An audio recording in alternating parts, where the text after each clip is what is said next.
श्री गणेशाय नमः. श्री शिवाय नमस्तुभ्यं. नमस्कार सर्वांना. मागील भागात आपण संतोषची झालेली फजिती पाहिली. आजोबांना पाहून तो प्रचंड घाबरलेला होता. आजोबांचं तिथे येण्याचा छोटासा बहाणा पाहिला. या भागात आपण त्रिशाचा नवीन अवतार पाहणार आहोत. चला तर मग तिचा नवीन अवतार पाहण्यासाठी सज्ज व्हा. कथेचं नाव आहे जीव भुलला माफिया लव्ह स्टोरी भाग 20. 2 दिवसांनी रक्षाबंधन होतं, म्हणून आज वाणी, आजी आणि त्रिशा शॉपिंगला जाणार होत्या. त्रिशा आणि वाणी केव्हाच्या आजींच्या बाहेर येण्याची वाट बघत होत्या. दोघीही त्यांची वाट बघून बघून वैतागल्या होत्या. या आजी पण ना, शॉपिंगला उशीर होईल पुन्हा, कधी येत आहेत काय माहीत. त्रिशा वैतागून म्हणाली. तेवढ्यात आजी येताना दिसल्या. त्या त्यांच्याजवळ जाऊन उभ्या राहिल्या. आजी, काय आहो, किती वेळचं वाट बघतोय आम्ही. वाणी वैतागून म्हणाली. अरे बाळा, आज ना कितीतरी दिवसांतून मी अशी बाहेर चालले ना, म्हणून जरा छानपैकी तयार होत होते. आजी डोळे मिसकावत म्हणाल्या. तशा या दोघी हसल्या. चला आता, उशीर होतोय ना. आजी गाडीकडे वळत म्हणाल्या. या दोघीही हसतच त्यांच्या मागे गेल्या. आजी, वाणी आणि त्रिशा थोड्याच वेळात क्लॉथ मॉलमध्ये पोहोचल्या. तिघीही आज मनसोक्त शॉपिंग करत होत्या. आजीने छानशी हिरव्या रंगाची पैठणी घेतली. वाणीने एक ऑरेंज कलरची डिझायनर साडी घेतली. त्रिशाने पंजाबी ड्रेस घेतला.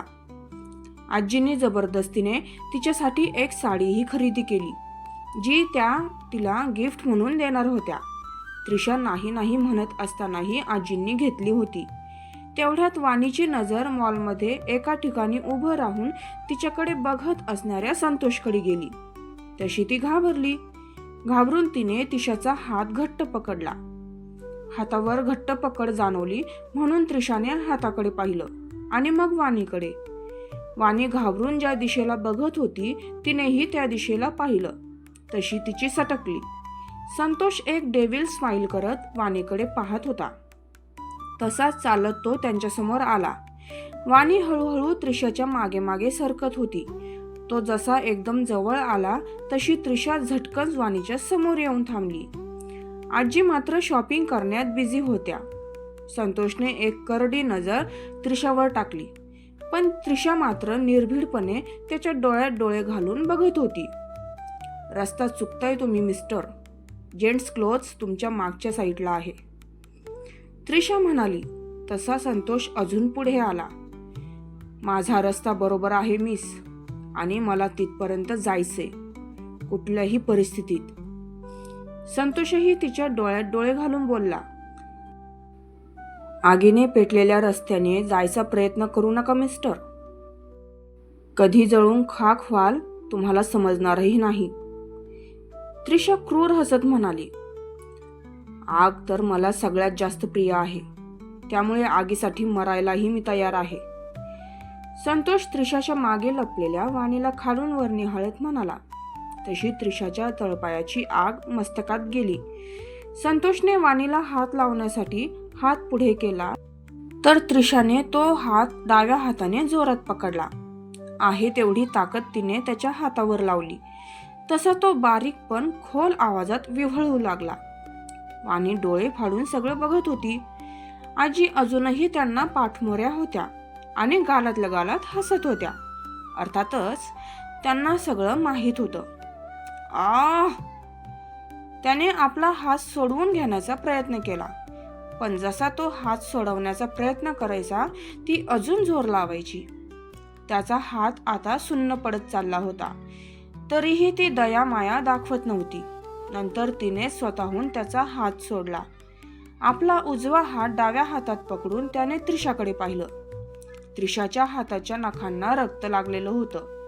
ते रक्त संतोषच्या हाताचं होतं, कारण त्रिशाचे नख नसून स्टीलचे टोकदार शस्त्र होते, जे तिने सुरक्षेसाठी लावलेले होते. आज ते वाणीच्या सुरक्षेसाठी तैनात करण्यात आले होते. वाणी अजूनही तोंडावर हात ठेवून त्याच्या त्या रक्ताळलेल्या हाताकडे पाहत होती. इथून पुढे मॅमना हात लावताना 1000 वेळा विचार कराल. त्रिशा त्याला डेव्हिल स्माइल देत म्हणाली, बघून घेईन तुला. संतोष दातावर दात घासत म्हणाला. तशी त्रिशा पुन्हा हसली. मला नंतर बघा, आधी तुमचा हात बघा मिस्टर. आज हाताला जखम केलीये. जर पुन्हा मॅमकडे बघितलं तर त्यावेळी तुमचा गळा माझ्या नखांचा शिकार होईल. त्रिशा खुनशी हसत म्हणाली. तसा संतोष दात ओठ खात तिथून बाहेर पडला. मॉलमधले लोक त्रिशाकडे बघत होते. वाणीही एकटक तिला बघत होती. आजी आता त्यांच्याकडे पलटल्या होत्या. चला पोरींनो, झाली आपली खरेदी. आजी त्यांच्याकडे येत म्हणाल्या. आजींना एवढं बिनधास्त पाहून वाणी आश्चर्यचकित झाली होती. त्यांना कशाचाच फरक पडत नव्हता. ही गोष्ट तिला खटकली होती. हो आजी, मी हात धुवून आलेच. त्रिशा हसून म्हणाली. शिकारी वाघिणीसारखा दिसतोय तुझा पंजा. राहू देत, तुझ्या बॉसला दाखवायला होईल. आजी तिच्याकडे हसत बघून म्हणाल्या. मला त्या नराधमाचं रक्त माझ्या हातावर जास्त वेळ ठेवायचं नाहीये आजी. त्रिशाही हसून म्हणाली. ठीक आहे, मी आणि वाणी होतो पुढे, तू लवकर येशील. आजी वाणीचा हात पकडत म्हणाल्या. हो, आलेच मी. त्रिशा वॉशरूमच्या दिशेने हात धुवायला निघून गेली. आजी आणि वाणी गाडीकडे आल्या. ती आजींकडे बघतच चालत होती. आत्ताचं त्रिशा आणि आजींचं बोलणं तिला काहीच कळत नव्हतं. कोण त्रिशाचा बॉस? त्याचा आणि तिचा काय संबंध? असे प्रश्न तिच्या डोक्यात घिरट्या घालत होते. माझ्याकडे असं बघू नकोस बाळा, काळजी करू नकोस. तो संतोष तुझ्या केसालाही धक्का लावू शकणार नाही. आजी हसतच पुढे बघत म्हणाल्या. आजी, तुम्ही मगाशी काय बोलत होतात? त्रिशाचा बॉस वगैरे? कोण आहे तिचा बॉस? माझ्याशी आणि संतोषशी त्यांचा काय संबंध? वाणीने न राहून शेवटी विचारलंच. तशा आजी तिच्याकडे बघून हसल्या. अमर, माझा नातू अमर, त्रिशा आणि जॉनचा बॉस. बस, यापुढे नाही काही सांगू शकत मी तुला. आजींनी सांगितलं. तशी ती शॉक झाली. पण आजी? वाणी पुढे काही बोलणार इतक्यात त्रिशा तिथे आली. चला आजी. त्रिशा त्यांच्याजवळ येत म्हणाली. तशा तिघीही गाडीत बसल्या. गाडीतही ती आजींच्याच बोलण्याचा विचार करत होती. बॉस म्हणजे नेमकं काय? हे काम तरी काय करतात? एक बिझनेस आहे एवढंच सांगितलं. आणि त्रिशा, तीही अशा अवतारात? एक एम्प्लॉई असती तर इतकी भयानक नसती ती. ती तिच्या विचारांतच होती तेवढ्यात गाडी थांबली. घरी आले होते ते. त्यांनी आपापल्या बॅगा गाडीतून बाहेर काढल्या आणि आत जायला निघाल्या. हळूहळू प्लीज. संतोष वेदनेने विव्हळत होता. बॉस, थोडंसं दुखेल, प्लीज थोडं सहन करा. डॉक्टर म्हणाले, जे की त्याचेच फॅमिली डॉक्टर होते. थोडंसं? हे थोडंसं आहे? किती त्रास होतोय. मी सोडणार नाही तिला, अजिबात नाही सोडणार. वाणी काहीही करून मी तुला मिळवणारच. ती मुलगीही काहीच करू शकणार नाही. तुला माहिती नाही ना तुझा नवरा कोण आहे ते? मी सांगेन तुला.